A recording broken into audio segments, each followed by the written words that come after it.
Assalamualaikum warahmatullahi wabarakatuh. Gus, saya mau tanya, nanti setelah meninggal itu jasad kita kan dikebumikan. Setelah dikebumikan itu di alam kubur itu masih ada kehidupan lain nggak setelah ini? Terima kasih, Gus. Assalamualaikum. Waalaikumsalam warahmatullahi wabarakatuh. Menurut tatanan syariat, alam-alam gaib itu akan terjadi ketika badan sudah mati, yakni alam kematian, alam kubur, siksa kubur, hari kiamat, hari kebangkitan, hari akhirat, hari timbangan, wad siratal mustaqim, neraka, surga. Alam-alam itu terjadinya di sudut pandang syariat ya besok. Karena di dalam babakan syariat Allahnya kan tidak nyata, Allahnya kan gaib, Allahnya kan tiada. Maka yang terjadi adalah angan-angan manusianya, bertuhannya angan-angan, beragamanya angan-angan, dan menanggapi alam-alam gaib itu juga angan-angan. Maka dari itu, bila hamba sudah mengenal Tuhannya dengan cara hamba kembali kepada hakikat diri sejati manusianya, maka wujudlah Allah, wujudlah hidup, bahwa hidup ini Allah, hayatullah, ruhullah. Kematian di sisi manusia adalah matinya badaniah, karena manusia selama ini bertauhidkan, bertuhankan badan-badannya lah yang disembah, seolah-olah badan ini punya hidup sendiri, seolah-olah badan ini punya wujud sendiri, seolah-olah badan ini punya kuasa sendiri, seolah-olah badan ini punya daya upaya dan ikhtiar sendiri, seolah-olah badan ini punya kekuatan sendiri di luar kekuatan Allah. Karena selama ini kita tidak tuhankan Allah, akan tetapi selama ini kita mentuhankan badan-badan kita lah yang hidup. Jadi alam-alam itu yang besok datangnya. Akan tetapi bagi manusia-manusia yang bertuhan, bagi manusia-manusia yang sudah menyadari atas ketuhanannya, bahwa selama ini hambanya sebenarnya itu tidak berkuasa kecuali dikuasakan oleh Allah, maka alam-alam itu akan nyata. Karena Allah itu hanya memandang hati, bukan memandang dohiriahnya. Jadi kematian itu di sisi Allah adalah bukan matinya badan. Meskipun badan ini kelihatannya hidup, tapi hatinya mati. Mati di sisi Allah, mati jiwanya, mati kesadarannya, mati akan berketuhanannya. Terus setelah kematian jiwanya dikubur di alam kubur. Di manakah alam kubur itu? Alam kubur itu hakikatnya bukan di tanah-tanah itu. Hakikatnya alam kubur itu adalah di dalam badan yang dari tanah ini. Sebangsa dari tanah ini kan badan. Dipendam, yang mati jiwanya kan di dalam badan, dikubur di dalam badan. Setelah dikubur, maka disiksa di dalam kuburannya. Yakni ketika datang keadaan-keadaan yang tidak sesuai dengan keinginan hawa nafsunya, maka ia akan marah, akan benci, akan hasud, akan riak, akan dendam, dan sebagainya. Jadi sifat-sifat fahsya wal mungkar sudah ada di dalam hati hamba yang buta akan Tuhannya. Di sanalah siksanya. Disiksa selama-lamanya hingga waktu yang ditentukan. Selama-lamanya disiksa. Habis disiksa ini, disiksa dengan itu. Jadi pada intinya apa sih api-api siksaan di dalam alam kubur ini sejatinya? Siksaan demi siksaan yang ada di alam kubur badan ini adalah apa-apa yang kita miliki, itulah api-api nerakanya, api-api siksanya. Badan kita akui sebagai milik kita, disiksa di dalamnya. Hidup diakui milik kita, disiksa di dalamnya. Anak, istri atau suami kita akui sebagai milik kita, ya disiksa di dalamnya. Harta benda, mobil, motor yang kita akui sebagai milik kita, maka disiksa juga di dalamnya. Pada intinya kita disiksa oleh apa-apa yang kita akui sebagai milik kita. Maka dari itu, itulah hakikat siksa kubur di sisi Allah. Terus hari kiamat itu apa? Ketika manusia sudah menyadari akan kesalahannya, jika hari waktu yang ditentukan sudah datang, maka hamba akan mencari Tuhannya dengan jalan mencari ilmu hak, yakni ilmu hakikat dan ma'rifatnya. Ketika menyadari kedudukan hamba ini adalah adam, tiada, gaib, maka disitulah hamba mulai belajar sakaratul maut. Hamba mulai belajar kiamat, yakni menghancurkan, meruntuhkan kewujudan diri manusianya, dikembalikan kepada kegoiban, keadaman. Manusia belajar meruntuhkan, menghancur leburkan kehidupan manusianya, dikembalikan kepada al-maut, sifat sejati diri manusianya yang mati. Itulah hari kiamat, yakni penghancuran apa-apa yang kita miliki. Hidup manusia kita kiamatkan, wujud manusia kita kiamatkan.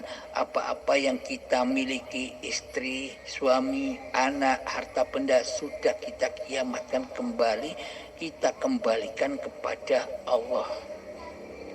Jika sudah kiamat terjadi, ketika kesunyian sudah terjadi, hancur leburnya seluruh apa-apa yang kita miliki, maka di situ hidup akan mengakui diri sejatinya. Siapakah yang jadi Tuhan? Tentunya tidak ada yang menjawab saat kiamat tiba, karena seluruh makhluk di hati ini sudah hancur lebur. Jangankan makhluk lain, diri kita sendiri saja sudah kembali ke alam keadaman, ketiadaan, hancur lebur. Maka hidup akan mengakui dirinya, innani anallah, sesungguhnya aku ini Allah. La ilaha illa ana, tiada Tuhan yang berhak disembah kecuali aku. Fa'budni, maka mengabdilah kepadaku, yakni mengabdilah, saksikan bahwa hidup ini Allah. Aqimis sholat li zikri, dirikan sholat demi mengingat aku, kata Allah. Maksudnya sholat itu yang bagaimana? menurut babakan syariat sholat itu ya sholat 5 waktu. Meskipun badannya sholat, tapi hatinya belakrak ke sana kemari, hatinya mensekutukan Allah dengan dirinya, hatinya hanya menyaksikan dunia. Itulah yang dikatakan sholat di dalam syariat. Akan tetapi hakikat sholat di sisi Allah itu aqimis sholali dzikri, dirikan sholat hanya demi mengingat aku, kata Allah. Jadi yang dimaksud sholat di sisi Allah itulah mengingat Allah, bukan mengingat namanya. Akan tetapi mengingat Allah itu kita sadar bahwa hidup ini Allah, kuasa ini Allah, kehendak dan daya upaya serta ikhtiarnya badan ini Allah. Inilah yang dimaksud ingat. Inilah yang dimaksud zikir di sisi Allah. Kemudian setelah kiamat tiba, maka muncullah hari kebangkitan. Hari kebangkitan di sisi manusia seperti digambarkan bangkitnya badan-badan seperti kecambah. Karena manusia menyembah badan, maka yang diangen-angenkan di dalam hari kebangkitan itu ya badan-badan yang dituhankannya. Akan tetapi makna hakikat hari kebangkitan di sisi Allah itu bangkitnya hayatullah di hati tiap-tiap hambanya, bukan bangkitnya uripe manungsane. Urip manusiane sudah kembali kepada al-maut, kematian. Yang dimaksud zikir tadi itulah yang dimaksud hari kebangkitan. Nyatanya Allah di dalam segenap hidup ini. Inilah yang dimaksud hari kebangkitan, bukan bangkitnya badan-badan ini, tapi bangkitnya kesadaran mengingat Allah, mengingat hidup ini Allah. Kemudian yang dimaksud setelah hari kebangkitan, hari akhirat. Hari akhirat itu apa? Hari akhirat itu hari akhirnya manusia menjadi Tuhan. Ketika manusianya sudah berakhir menjadi Tuhan, maka Allah lah sebagai penguasa manusia itu. Itulah yang dinamakan akhirat, yakni hati yang sudah lillahi ta'ala. Kemudian yaumul hisab. Yaumul hisab itu maknanya apa? Ketika kita sudah menyadari bahwa hidup ini Allah, berarti semua perilaku laku-laku kita sejak dari dulu akil balik, kita dulu sering berbuat maksiat kepada Allah dan berbuat ketaatan kepada Allah secara badaniah, secara syariat saja. Maka ketika kita sudah menyadari bahwa hidup ini Allah, oh berarti yang dulu berbuat itu kan sama dengan yang sekarang, yakni Allah. Jika sudah Allah yang maha suci, yang maha besar, yang maha kuasa, yang menguasai ciptaannya, yakni diri manusia kita, maka apa yang harus dihisab? Kalau semuanya sudah Allah yang maha suci, maka bebaslah manusia dari hisab.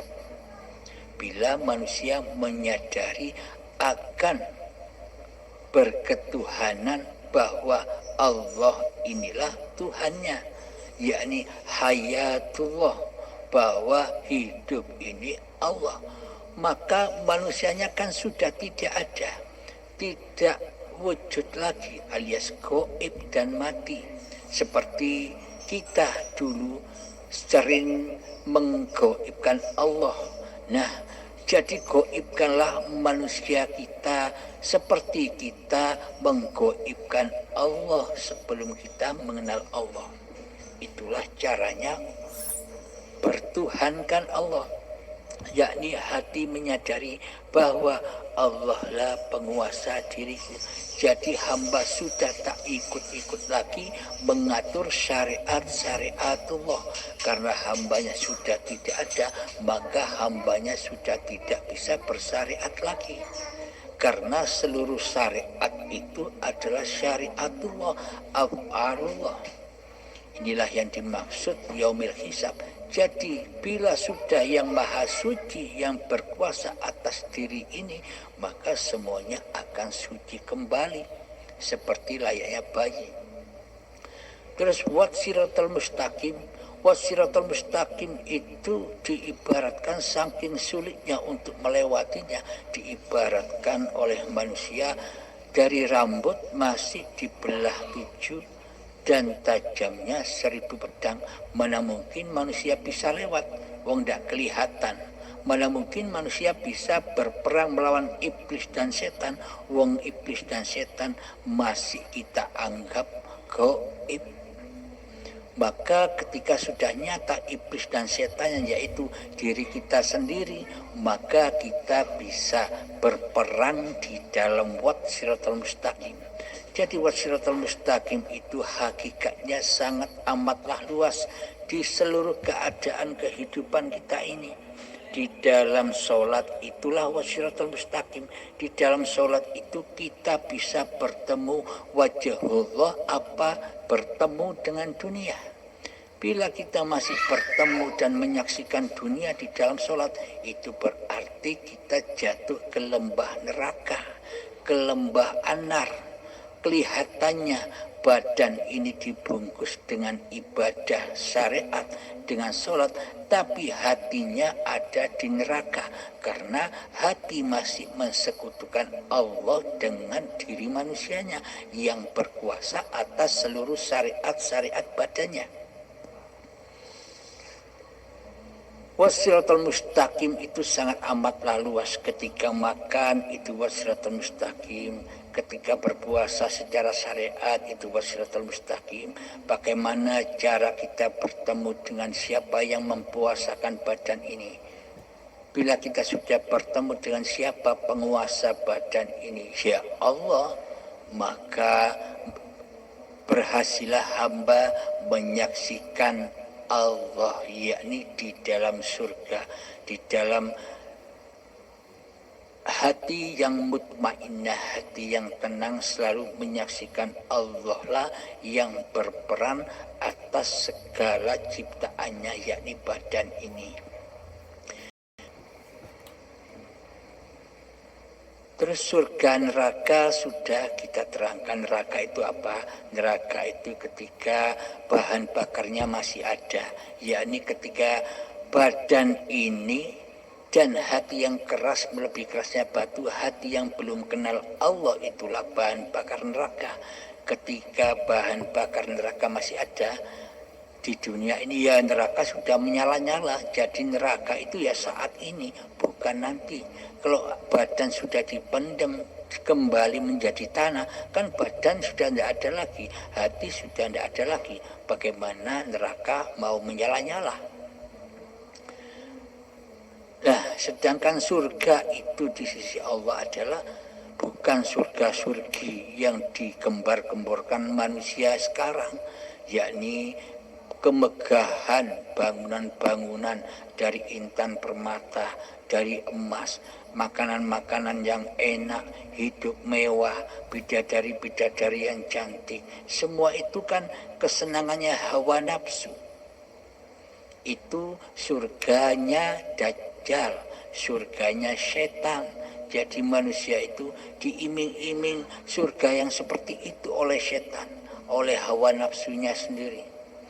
Sebenarnya surga itu adalah ya ayyatuhan nafsul mutmainnah, wahai jiwa-jiwa yang tenang, jiwa-jiwa yang sudah mengenal Tuhannya, jiwa-jiwa yang sudah bisa mengingat Tuhannya. Irji'i ila rabbiki radiyatan mardiyah. Kembalilah kepada Tuhanmu dengan hati yang rela dan ridho. maka Allah juga ridho kepada kita. Fadkhuli fi ibadi. Keadaan yang seperti itulah yang dimaksud Abdullah, hamba-hamba yang mengabdi kepada Tuhannya. Wadkhuli jannati. Keadaan itulah yang dimaksud surga di sisi Allah. Jadi surga neraka sudah terjadi saat ini, bukan nanti. Jadi yang Kang Mas tanyakan, bagaimana nasibnya badan nanti setelah dikubur? Nasibnya badan setelah dikubur akan kembali lagi suci seperti bayi. Ketika badan sudah ditinggal hidupnya, kan sudah tidak ada pengakuan lagi. Ini badanku, ini hidupku, kan sudah bebas manusianya. Seperti waktu bayi kan kita masih goib, tidak ada, tak bakal bisa mengakui keadaan bayi. Ketika dulu bayi Anda saya potong-potong, saya kasihkan buaya atau saya kasihkan kepada harimau daging-daging bayi itu, kira-kira Anda merasakan sakitnya? Kan tidak, karena Anda belum ada, masih gaib. Meskipun kayaknya meskipun badan-badan bayi dan hidup bayi itu masih ada, tetapi Anda kan belum ada, belum wujud, belum nyata, belum datang. Anda tak akan merasakan sakit karena Anda tidak ada. Apa yang menjadikan manusia itu merasa sakit? Yang menjadikan manusia itu merasa sakit adalah ketika hidup dan badan ini diakui sebagai miliknya. Itulah anar, itulah jahanam. Jadi nasib badan yang sudah mati, badan yang sudah tak ada hidupnya itu saya potong-potong lalu tak kasihkan buaya sama harimau, kira-kira Anda merasakan sakit apa enggak? Wong Anda enggak ada, tentunya tak ada sakit lagi, karena sudah tak ada pengakuan demi pengakuan, sudah tidak ada, jadi tak merasa sakit. Badan kembali ke tanah, diproses menjadi tanah lagi. Sama halnya ketika dari tanah dulu sampai menjadi bayi, apakah Anda merasakan nikmat atau sengsaranya di sana? Kan tidak. Waktu bayi saja Anda tidak ada, tidak merasakan apa-apa, apalagi badan yang dipendam, yang ditalkin, katanya itu disiksa dalam kuburan tanah itu. Bukan disiksa, aslinya dari tanah ya kembali kepada tanah. Tak ada siksaan di kuburan tanah itu. Yang disiksa ya di kuburan badan yang dari tanah ini. Di dalam hati disiksa ketika hati masih keras bagaikan batu, yakni masih mentuhani dirinya sendiri. Ketika hati masih merasa manusia lebih wujud daripada Allah, maka disiksa terus selama-lamanya hingga waktu yang ditentukan. Kapan? Ya ketika puncaknya di saat sakaratul maut. Disitulah pensucian demi pensucian azab yang pedih. Dikelongkoplah kewujudan diri manusia kita, dikelongkoplah kehidupan manusia kita, dikelongkoplah kekuasaan diri manusia kita. Anak kita ikut membantu ngelongkop, membantu nyiksa kita, anak-anak kita, istri kita membantu nyiksa kita, harta-harta yang kita cintai ikut juga membantu ngelongkop sakitnya diri kita. Setelah suci semua, setelah diazab itu kan nikmat, maksudnya disucikan oleh Allah. Ketika selesai ajal menjemput, maka suci kembali. Manusianya sudah suci, terbukti manusianya kembali ke alam ketiadaannya. Jadi nasib badan-badan ini ya juga kembali ke asalnya tanah. Jadi ketika di pemakaman itu yang ditalkin bukan mayatnya, Selama ini kita salah kaprah, seolah-olah yang ditalkin, yang ditunjukkan jalan itu mayatnya sudah enak kok. Yang ditalkin, yang ditunjukkan jalan kepada Allah itu adalah mayat-mayat yang berjalan, yang mengantarkan jenazah itu loh, yang ditalkin. Hati yang masih mati, hati yang masih mati kesadarannya, itu yang ditalkin. Marrobuka, siapa Tuhanmu? Allah Rabbi, Allah lah Tuhanku.